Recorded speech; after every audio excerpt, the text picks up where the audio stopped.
Welcome back. Really nice to see you here. Today I'm back in the Fiesta and I'm not going to do any work on it. I'm just going to show you 3 things I found out about it. One thing is you can't self-test the car for faults because I have an airbag light on and I now know it's battery related because the battery ran low. So just need to clear that up and the car should be good to go. The second one is this car has the wiring for the front fog lights, although it doesn't have front fog lights. It's just a plug and play upgrade and change the switch and you'll be good to go. And the third one is I now have a third key with the remote. Well, 2 keys with the remote, but it's a third key altogether. And I'm gonna show you how you can program a Virgin transmitter to work on your car. To self-test the car, you need to press and hold this left button and then turn your ignition on.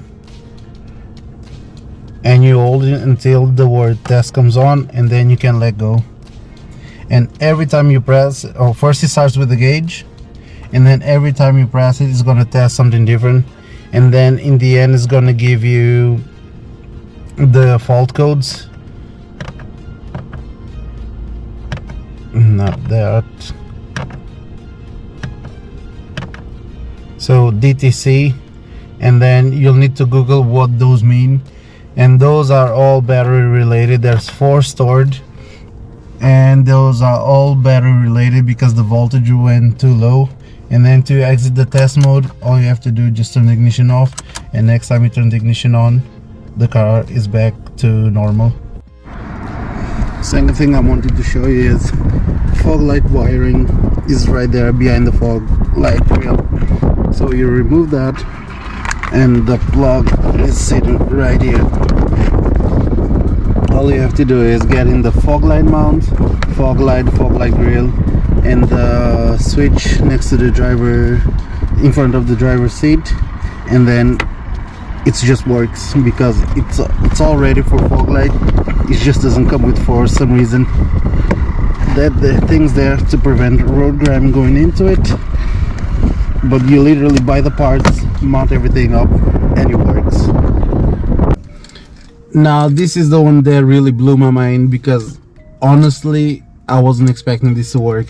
When I bought the car, these 2 keys came with it, this one with no remote and that one there with the remote, and I bought a similar key and had it cut to start the car, and this came with the Virgin transponder.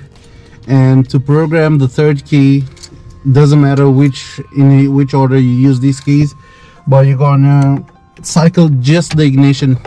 You're gonna cycle the ignition with the first 2 keys that the car came with. Ignition off, second key, ignition on. Wait until all the lights go off before you turn it off, and then the third key, you just turn the ignition and the light in the dash will flash because it will not recognize this transponder, but it will program this transponder. After you turn the ignition off, you can then start the car with the third key.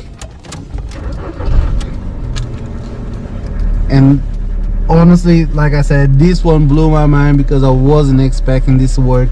No other car ever that I had, that I worked on, this was a thing.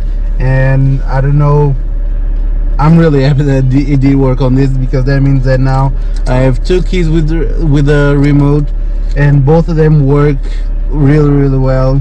And that's why I wanted to leave this one for last, because this one blew my mind. I wasn't expecting this to work and I wanted to share with you guys. That's all I've got for today's video. I hope it was useful to you, especially the one with the key, because that was the one I wasn't expecting it to work. So I'll see you guys in the next video. As always, like the video, subscribe and share with your friends. Take care.